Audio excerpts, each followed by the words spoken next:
Imagine that deep within your mind lies a vast treasure trove of symbols, myths, and archetypes shared by all of humanity, a hidden world that unites us all. Welcome to the world of Carl Jung, a pioneering psychologist whose ideas have forever changed the way we understand the human mind.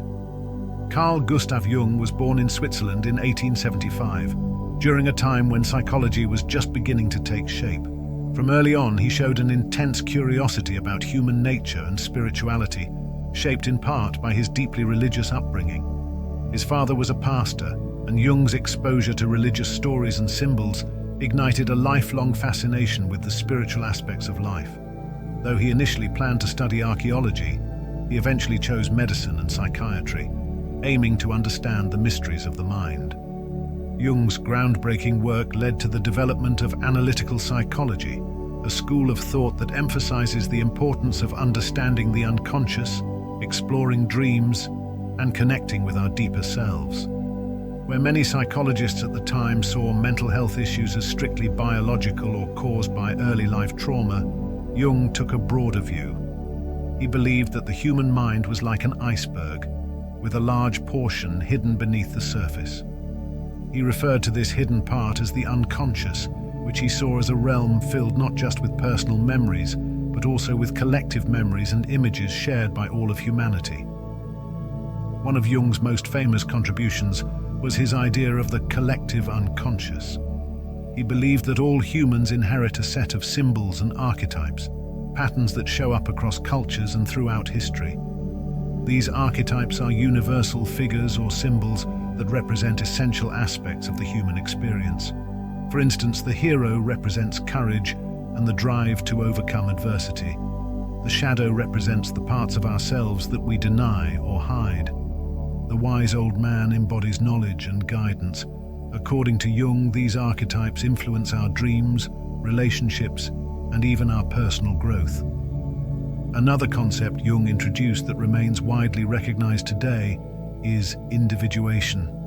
This is the lifelong process of integrating different parts of ourselves, our strengths and weaknesses, our conscious and unconscious minds, into a balanced whole.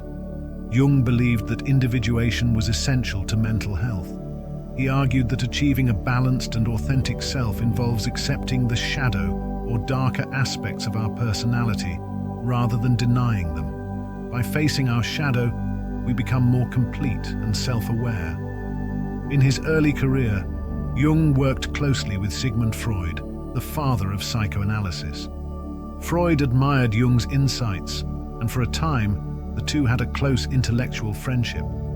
Freud even saw Jung as his potential successor, but their relationship gradually soured, resulting in one of the most famous feuds in the history of psychology. Freud's work emphasized the role of sexual instincts and childhood experiences in shaping personality, while Jung believed that the human psyche was far more complex, involving a blend of personal, spiritual, and universal elements.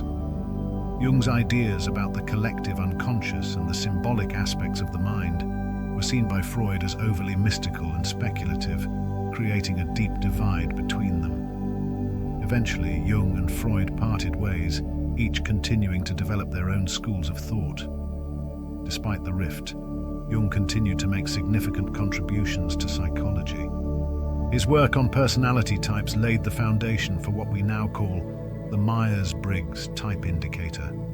Jung's distinction between introverts and extroverts was revolutionary at the time, providing a new lens through which to understand human behavior. Introverts, he explained, gain energy from solitude, while extroverts are energized by social interaction. This idea has become a cornerstone of personality psychology and remains widely used today. Jung's ideas have left a lasting mark on fields far beyond psychology. His theories on symbols and archetypes are often used in art, literature, and film, where archetypal characters like the hero, the mentor, or the trickster help convey universal human themes. From novels to blockbuster movies, Jung's archetypes bring depth and relatability to storytelling by tapping into these ancient symbols that resonate with audiences around the world. In therapy, Jung's approach is also seeing a resurgence. His techniques, such as dream analysis and active imagination, encourage individuals to explore their unconscious mind, facing symbols and images that arise in dreams or creative exercises. This process can reveal hidden aspects of ourselves and help us confront fears, desires, or conflicts that are hard to access in everyday thinking. For Jung, healing wasn't about removing symptoms or fitting into societal norms. It was about discovering the authentic self, a concept that resonates strongly in today's world of self-help and personal growth. Today, Jung's influence is perhaps more relevant than ever. In an era where we face new challenges around mental health, identity, and meaning, Jung's ideas provide a path toward greater self-understanding. His work encourages us to look within, to examine the stories and symbols that shape our lives, and to find personal meaning in a shared human experience. From understanding our personality types to finding balance between our public selves and private selves, Jung's ideas are still powerful tools for personal growth and healing. So, who was Carl Jung? He was a pioneer who bridged the gap between psychology and the soul, exploring the mysteries of the mind and offering us a pathway to a richer, more meaningful life. His legacy reminds us that we are not just shaped by our past, but connected by a timeless web of symbols and archetypes that help us make sense of ourselves and our world.